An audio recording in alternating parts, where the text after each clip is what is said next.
नमस्कार जय जगन्नाथ आम चैनल को आपण मानकु बहुत बहुत स्वागत। सांग माने कौन आपण माने जानिछंती केउ मासरे जन्मित झियो मानक पाखरे रही थाए माँ लक्ष्मी को स्वरूप। तेबे आज आमे जानिबा कि एही मासरे जन्म होइथिबा झियो मानक पाखरे रही थाए माँ लक्ष्मी को गुण। से माने साक्षात माँ लक्ष्मी रूप होइथांती। खाली सेही मासरे नुहे सेमितिकी प्रत्येक झियो माँ लक्ष्मींकर अन्य रूप होइथांती। हेले एही गुरुत्वपूर्ण मास मानंकर जन्मित झियो मानंकर किछि खास रही थाए। सेमानंक पाखरे किछि अद्भुत शक्ति रही थाए जहार प्राय माँ लक्ष्मींकर गुण लाभ करंती। सेमाने अत्यंत शुभप्रद होइथांती। तेबे आज आमे जानिबा जे केउ मासरे जन्मित झियो मानंक पाखरे रही थाए माँ लक्ष्मींकर गुण बा माँ लक्ष्मींकर प्रतिमूर्ति होइथांती। सेही झियो मानंक हातरे जेउ कार्य करा जाए निश्चिंत रूपरे सफल होइथाए। सेही झियो माने जेउ घरर बोहू हुअंती सेही घर को साक्षात माँ लक्ष्मींकर प्रवेश होइथाए।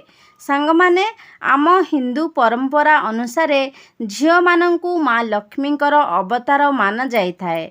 शास्त्र अनुसारे जेउ घरे झियो जन्म ग्रहण करे से घरे सुख समृद्धि धन भरपूर रही थाए। झियो मानंक पाखरे स्वयं माँ लक्ष्मींकर बास रही थाए। तेबे आज आसंतु जानिबा केउ चारोटी मासरे झियो माने जन्म हेले अधिक भाग्यशाली होइथांती। सेमिति तो 12 मासरे जन्मित झियो माने भाग्यशाली होइथांती, किंतु एही चारोटी मासरे जन्मित झियो मानंक पाखरे किछि खास रही थाए। आज सेही विषय रे आमे आलोचना करिबा। तेबे कुहा जाए स्वामीर सफलता पछरे स्त्रीर सहयोग निश्चिंत रही थाए। जेउ घरे झियो जन्म होई थाए से घर धन धान्य होई थाए, कारण सेही घर को माँ लक्ष्मी स्वयं आसी थांती। जेउ घरे माँ लक्ष्मी रही थांती सेठारे दुख कष्ट जंत्रणा संकट असुविधा आदि रही न थाए। एवं ज्योतिष शास्त्र अनुसारे झियो मानंकर जन्मित मास सहित भाग्य जड़ित होई रही थाए।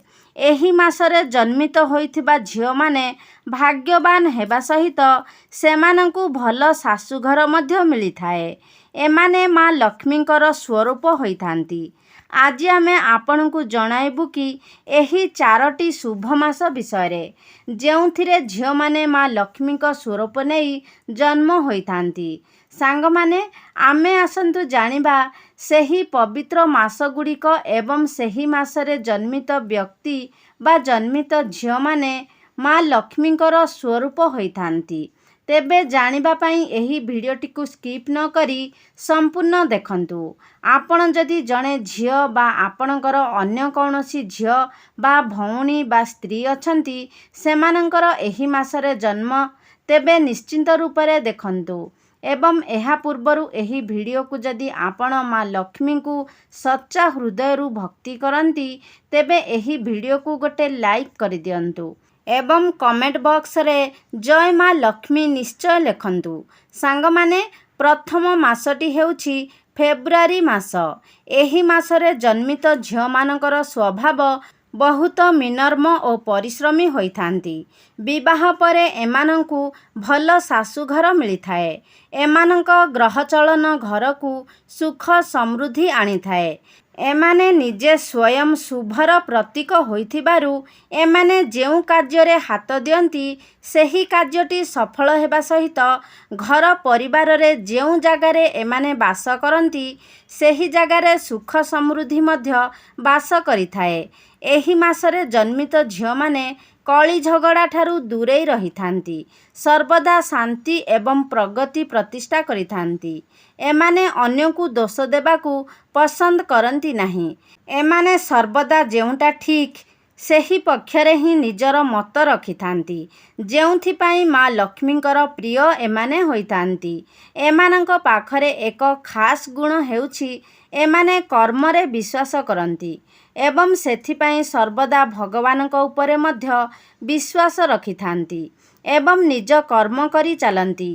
तेबे द्वितीय मासटी हेउछि एप्रिल मास। सांग माने एप्रिल मासरे जन्मित झीओमाने साक्षात लक्ष्मीक स्वरूप होइथांती। एही मासरे जन्म होइथिबा झीओमाने गुणवान ज्ञानी होइथांती। वैवाहिक जीवन को ज्ञान सहकारे चलांती एवं निज पारिवारिक क्षेत्र मध्य सुख भोग करिथांती। एमानंकु समस्ते भल पाइथांती। एमाने सबु क्षेत्र रे सम्मानित मध्य होइथांती एवं एमानंकर कार्य करिबा दक्षता पई एमाने प्रशंसनीय मध्य होइथांती एवं एमानंकर कार्य करिबा दक्षता पई प्रशंसनीय मध्य होइथांती। विभिन्न क्षेत्र रे प्रशंसा पाइथिबारु एमाने टिके अधिक गर्व मध्य करंती। सेथिपाई गर्व करिबा कोनोसी आवश्यकता नाही। एहा आपणकु ईश्वर प्रदत्त अटे। आउ भगवान गर्व सहंती नाही। आपणक पाखरे जेउ गुण गारिमा बा जेउ शक्ति अछि ताहार प्रयोग करी निज जीवन रे सुखरे रुहंतु। गर्व करी निज जीवन को बा समय को नष्ट करंतु नाही। तृतीय मासटी हेउछि जून मास। जून मासरे जन्मित झियो माने बहुत भाग्यवान होइथांती।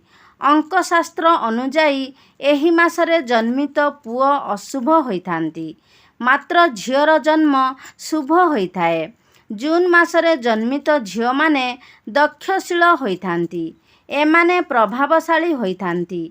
एमाने जेउ कार्य हाथ दियंती सेही कार्यटी सफल होइथाए एवं समाज रे एमाने मान सम्मान मध्य प्राप्त करिथांती। एहा सहित जेउ जगारे एमाने छिड़ा हुअंती सेठाकार लोके एमानंकु मुख्य रूप रे विवेचना करंती एवं एहा सहित एमाने खाद्यरे मध्य संयमता रक्षा करंती।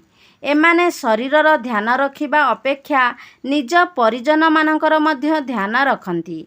एमानंकर जत्नशील स्वभाव पई एमानंकु समस्ते बहुत भल पांती एवं स्नेह आदर मध्य करंती।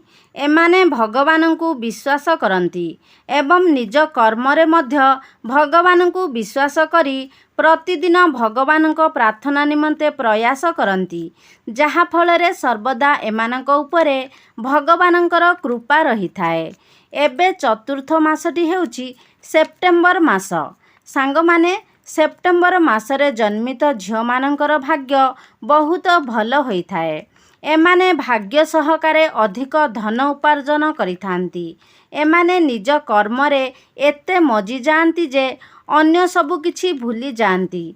निज कर्म को भल पाउथिबारु माँ लक्ष्मींकर आशीर्वाद सर्वदा एमानंक उपरे थाए।